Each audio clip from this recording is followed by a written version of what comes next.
जिंदगी के लिए संघर्ष करे। ईश्वर ने कहा, कोई ऐसा चाहिए जिसका दिल सेवा से भरा हो, जो रोज 24 घंटे काम करने के लिए खुशी से तैयार रहे। कोई ऐसा जो दूसरों की भलाई के लिए अपना जीवन समर्पित कर सके। ईश्वर ने कहा, मुझको कोई ऐसा चाहिए जो जीवन और मृत्यु देख सके, जो रक्त से न डरे, जो त्याग के लिए हमेशा तैयार रहे, जिसमें जन्म और मृत्यु दोनों देखने का साहस हो।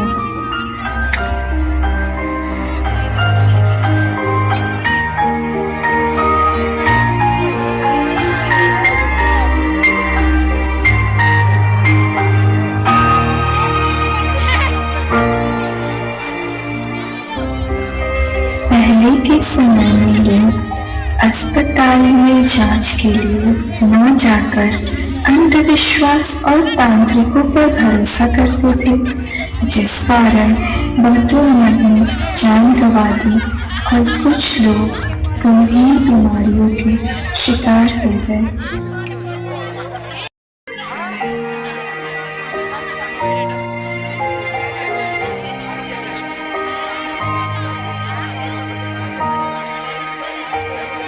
इन्हीं मुश्किलों के बीच 12 मई सन 1820 को फ्लोरेंस नाइटिंगेल का जन्म इटली के फ्लोरेंस शहर में होता है।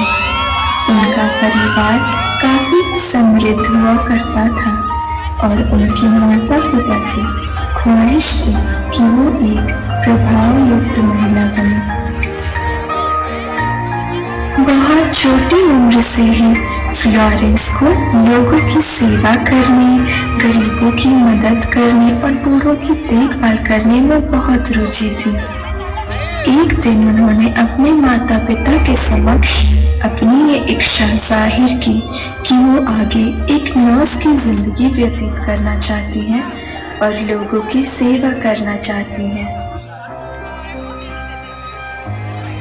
लेकिन उस समय एक महिला के लिए एक नर्स बनना इतना आसान नहीं था, इसलिए उनके माता पिता ने उन्हें ऐसा करने से साफ इनकार कर दिया।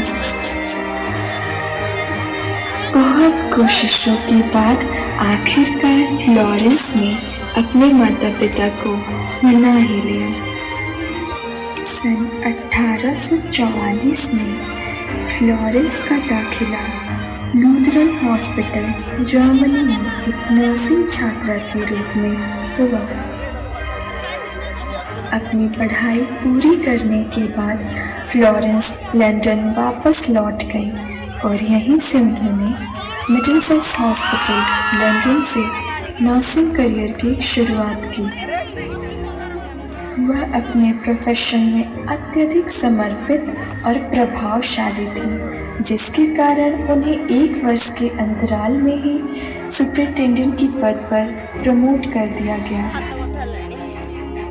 इसी दौरान अक्टूबर सन 1853 में इंग्लैंड और रशिया के बीच क्रीमिया युद्ध छिड़ गया।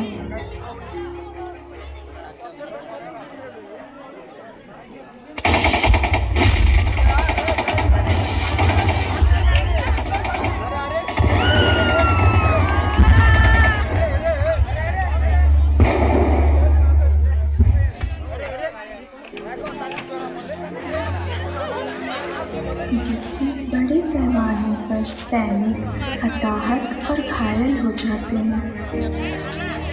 घायल सैनिकों को विभिन्न मिलिट्री बेस कैंप में ले जाया जा रहा था, लेकिन इंग्लैंड अपने घायल सैनिकों को लेकर काफ़ी परेशान था।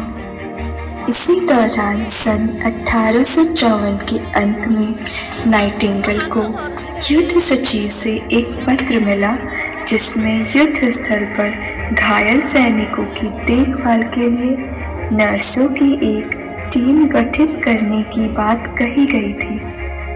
नाइटिंगेल ने 34 नर्सों की एक टीम इकट्ठी की और उनके साथ टर्की चली गई। जहां उनकी ड्यूटी लगाई गई थी। जब वे टर्की पहुंची तो भीड़-भाड़ और अस्वच्छता वाले अस्पतालों को देखकर हैरान रह गईं।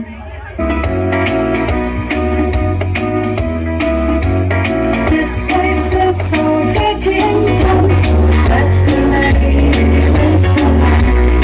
It's a hospital, not a camp, saturated with blood. So sweep the floors and change the beds, bandage broken bones and legs. Yes, it is a lot more than nursing care was never end.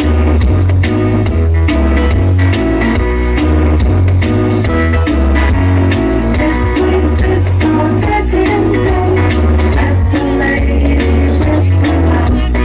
It's a hospital, not a camp, separated with blood. So wash the blankets, scrub the walls, be the medication falls. Yes, it is a lot more than nursing care was never end. Yeah, she was orange, nightingale, always determined not to fail. Yes, it is a lot more than nursing care was never end. Nursing care was never end.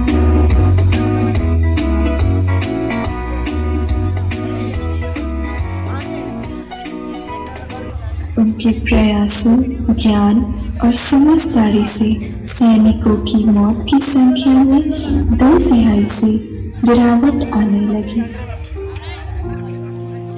जब वह London वापस आई तो उनका भव्य स्वागत किया गया और रानी ने उन्हें एक उत्कीर्ण ब्रोच भेंट करते हुए उनके काम को पुरस्कृत किया, जिसे बाद में नाइटिंगेल ज्वेल कहा गया। इसी के साथ उन्हें 2,50,000 की नगद राशि भी मिली, जिसका उपयोग उन्होंने आगे के स्वास्थ्य कार्यों में करने का निर्णय लिया।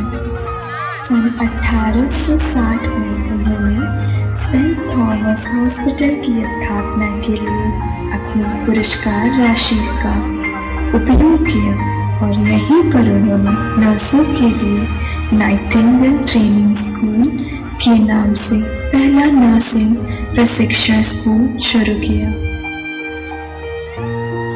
इसके बाद नाइटिंगेल सार्वजनिक प्रशंसा की पात्र बन गई।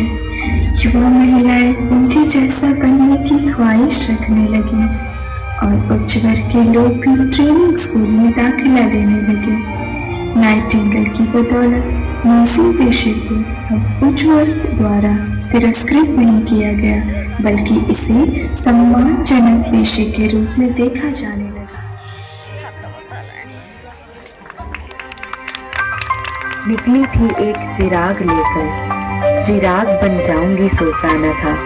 शुरुआत तो बस एक मरहम से की, आज इलाज से जुट जाऊंगी कई सांसों की, ये तो सोचा न था। ऊंचाई के शिखर पे पहुंची हूँ आज, हर जगह मेरी परछाई है। अब वक्त बदला है और यहाँ हर किसी को मेरी जरूरत समझ आई है। कई वर्ष पहले बस GNM ANM तक सीमित थी मैं, अब दुनिया में बदलाव ला चुकी हूँ। BSc को भी हासिल कर चुकी हूँ, नुस्खों से लोगों के जुड़ गई। पहले फर्ज से आंखों में उजाला करती थी, आज दवा से भी दर्द को कम करना जानती हूँ। मैं MSc को भी हासिल कर चुकी हूँ, थ्योरी और प्रैक्टिकल के मेल को समझती हूँ। रिसर्च में भी उपलब्धियाँ पा चुकी हूँ, सिर्फ इंजेक्शन टैबलेट तक ही नहीं, अब टेक्नोलॉजी को भी मैं समझती हूँ। आज कॉलेज भी अधूरे हैं मेरे बिना, उनकी आगे की पीढ़ी के ज्ञान में भी सहयोग जो मैं दे रही हूँ।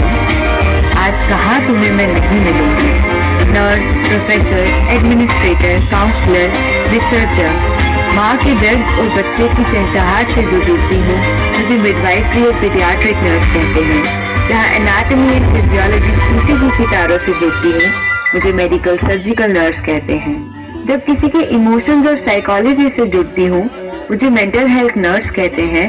जहाँ लोगों के घरों से बीमारियों को दूर करती हूँ तो मुझे कम्युनिटी हेल्थ नर्स कहते हैं। उन सरहदों पे भी जब किसी की मुस्कुराहट बनती हूँ मुझे मिलिट्री नर्स कहते हैं। बस अपने देश में नहीं सिर्फ बल्कि फॉरेन में भी पंख अपने उड़ा बैठी हूँ। देख रहे हो एक चिराग लेकर जो निकली थी, कहाँ तक मैं उसका प्रकाश फैला चुकी हूँ।